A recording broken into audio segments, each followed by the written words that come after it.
Hello friend, good morning, જય સ્વામિનારાયણ. સ્વાગત છે તમારું એક અમારા નવા વિડીયોમાં. તો અત્યારે વાગે છે 10 ને આપણી વિડીયાની શરૂઆત થઈ ગઈ છે. ને મારી તબિયત થોડીક નથી સારી અત્યારે. કાલે પણ સાંજે એક બાટલો ચડાવ્યો હતો. કાલે આપણે કાંઈ આખો દી વિડીયો નથી બનાવ્યો. જે આજે વિડીયો અપલોડ કરેલો છે એના આગલા દિવસનો છે. કાલે મારાથી સાવ શરીરમાં નબળાઈ આવી ગઈ હતી, એટલે કાંઈ વિડીયો આપણાથી નથી બન્યો. અત્યારે સરિતા બધું સુધારે છે. આજે પણ એવું જ છે. કાલે ઇન્જેક્શનને લીધા છે, બાટલો ચડાવ્યો છે, એટલે અત્યારે સારું છે. અને દવા પણ આપણે અત્યારે નાસ્તો કરીને લઈ લીધી. અને સરિતા શાકને એવું સુધારશે, એટલે આપણે વઘાર કરી લઈશું. વઘાર કરવાનું એક જ રહે, બાકીનું તો સરિતા બધું કરી દે, બાફીને એમ દે. અને કાલે પણ એમ જ હતું. કાલે તો સાવ મને મજા નહોતી, રસોઈ કરવાની પણ ઈચ્છા નથી. કાલે તો બધું સરિતાએ કર્યું હતું ને માંડ બધું બતાવ્યું હતું. ને થોડીક રોટલી મેં વણી દીધી, કેમ કે રોટલી ડબલ પલવાળી હોય એટલે અત્યારે સરિતાને નથી ખાવતી. મામી હોય તો બનાવી. તો ચાલો આપણે રસોડામાં જઈએ. તમને બતાવું કે આજે આપણે શેનું શાક કરવા. કાલે સાંજે રાત્રે 9 જેવું વાગી ગયો તો અમે લોકો બાટલો ચડાવીને આવ્યા હતા. તો આપણે પટ્ટી ઉખાડી નાખવાની હતી, પણ એ રહી ગઈ. તો હવે અત્યારે એને ઉખાડી નાખશું. અને હું તમને મારી દવા પણ બતાવું, જે મેં હમણાં પીધી છે. આજે સાંજે બતાવવા જાશું. ને ન જવાય તો કાલ તો રવિવાર રજા, એટલે રાજકોટમાં લગભગ મોટા ભાગે દવાખાના બંધ હોય, એટલે સોમવારે આપણે જાશું.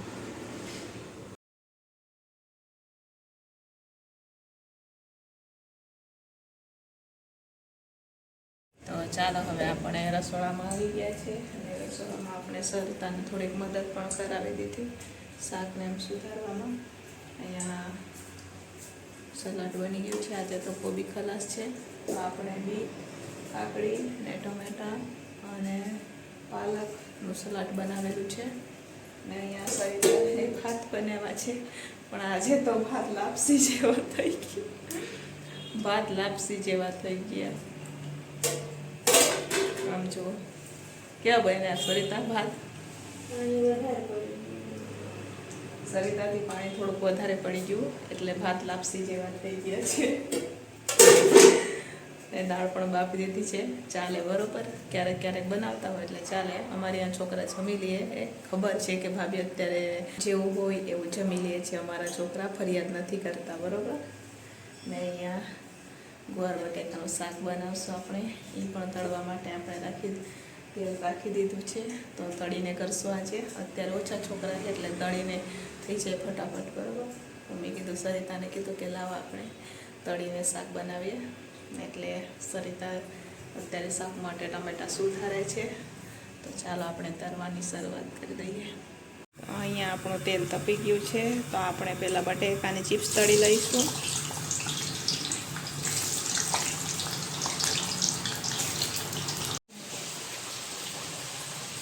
તો અહીંયા સરિતા મારા માટે બીટનું જ્યુસ બનાવે છે. બેનને હરખું નથી એમ કરી ને હું આ ખુરશી લઈ અને રસોઈ કરું, થાકી જાઉં એટલે ખુરશી પર બેસી જાઉં. તો અહીંયા ગુવાર હવે તળાઈ રહ્યો છે આપણે, અને બટેકા તળાઈ ગયા. મસાલા સરિતા બધું રેડી કરે છે. તો ભેગું જ્યુસ પણ બનાવે બીટનું. તો ચાલો સરિતા કેવું બીટનો જ્યુસ બનાવે હું તમને બતાવું. બસ આટલો બધો ન જોવે લે, તું પી રહે. થેન્ક યુ હો સરિતા. થેન્ક યુ હો સરિતા જ્યુસ બનાવવા માટે. તો હવે આપણે આ ગુવાર અને સરસ મજાના બટેકાની ચિપ્સ તળાઈ ગઈ છે. તો એને હવે આપણે વઘાર કરી લઈશું. તો પહેલાં આપણે આમાં જો મેં આખા લાલ મરચાં અને તમાલપત્ર પર નાખેલા છે. અજમા નાખશું એમાં. અજમાનો વઘાર ગુવારના શાકમાં તો મસ્ત લાગતો હોય, ટેસ્ટ સારો આવે. હલાવી નાખશું. અને હવે આપણે એમાં હિંગ નાખશું. હવે તમે હિંગ નથી ખાતા ને એટલે હિંગનો ઉપયોગ વધારે કરીએ, એનાથી સરસ ટેસ્ટ આવે એટલા માટે. ટમેટા કટિંગ કરીને લઈ લીધા છે,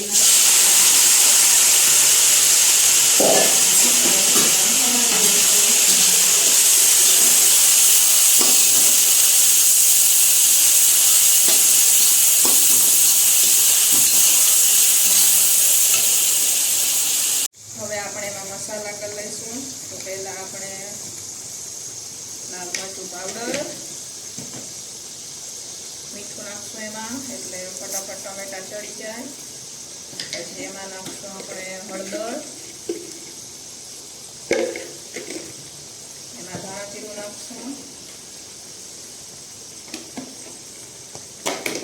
હવે એમાં ગરમ મસાલો નાખશું આપણે ને સરસ રીતના એકવાર એને બધું મિક્સ કરી દઈશું.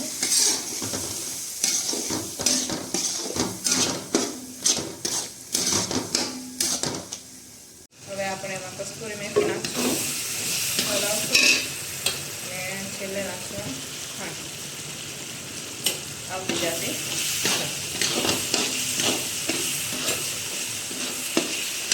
હવે એમાં આપણે માંડવીના દાણા નાખી દઈશું અને સરસ રીતના બધું મિક્સ કરી દઈશું.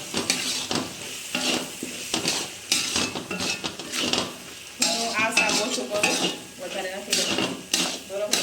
કેમ કે આમાં તળવામાં બહુ વાર લાગે, એટલો ટાઈમ ન હોય, એટલે હું જનરલ તો બાફીને જ કરું છું ગુવારો બટેકાનું શાક. તો મેં કીધું આજે ઓછું છે ને શાક, એટલા માટે તળીને કરીએ આપણે. તો હવે આપણે એમાં ગુવાર ને બટેકાની ચિપ્સ નાખી દઈશું. તો અત્યારે મારે ટોટલ 12-13 ટિફિન જાય છે. દિવસના ટિફિન થોડીક વધારે હોય, રાત્રે ઓછું હોય. દિવસના 2 ટિફિન બહાર પણ જાય છે. તો મેં કીધું લાવો આજે આવું શાક કરીએ. હવે આપણે બધું મિક્સ કરી સરસ રીતના બધું એકવાર હલાવી લઈશું. એને ગુવાર ને બટેકા ને ચિપ્સ ને બધું મિક્સ કરી દઈશું. વાર લાગે પણ શાક સરસ બને, ટેસ્ટ આનો સરસ આવે બાફેલા કરતા. હોટલ રેસ્ટોરન્ટમાં મળતું હોય ને એવું શાક બનીને આપણું તૈયાર થશે.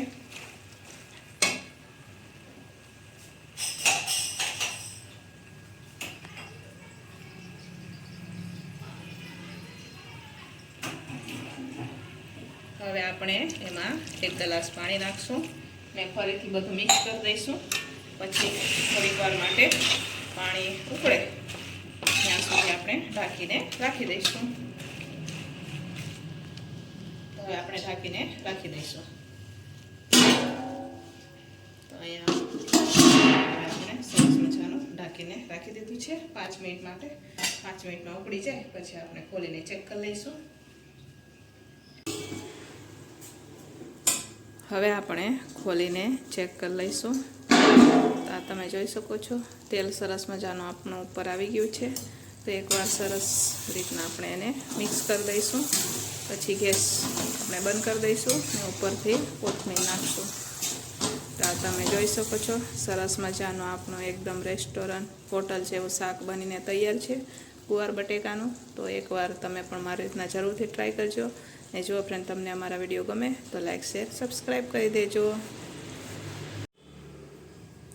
આ તમે જોઈ શકો છો સરસ મજાનું આપણું શાક બનીને તૈયાર થઈ ગયું છે. એમાં આપણે કોથમીર પણ નાખી દીધી છે. એકદમ કોરું મોરું શાક બનીને રેડી કમ્પ્લીટ થઈ ગયું, બરાબર? સરસ મજાનું શાક, આનો ટેસ્ટ પણ સરસ લાગતો હોય છે. તો ચાલો હવે આપણે ટિફિન ભરવાની તૈયારી કરી દઈએ.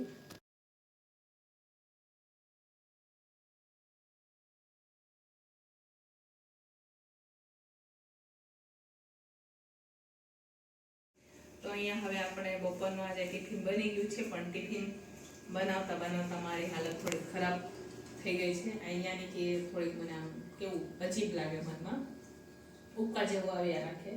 એટલે તોય આટલું ટિફિન આપણું બની ગયું. તો આપણે આજે સરસ મજાનું ગુવાર બટેકાનું શાક બનાવ્યું છે. અને આ પણ ઈ છે, પણ આ મોરું છે ને આમાં થોડુંક એટલું મેં દહીં નાખેલું છે આ શાકમાં. ત્યાં મોરી દાળ છે, જે અમારે છોકરા માટે મોરું જમવાનું રોજ બનતું હોય. ભાત હજી સરિતાએ લાપસી કરી દીધી. છે છોકરાઓ એમ કહેશે કે ભાભી આજે ભાતને લાપસી કરી દીધી, પણ ચાલે. સરિતાએ ભાત બનાવ્યા હતા, ક્યારેક ક્યારેક ચાલે. ધીમે ધીમે શીખે છોકરીઓ, બરાબર?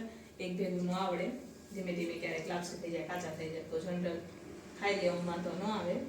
અને આ રોટલી બની ગઈ છે, દાળ છે, સલાડ બનીને તૈયાર છે. ટિફિનો પણ મુકાઈ ગઈ છે. તો ચાલો હવે આપણે ફટાફટ ટિફિન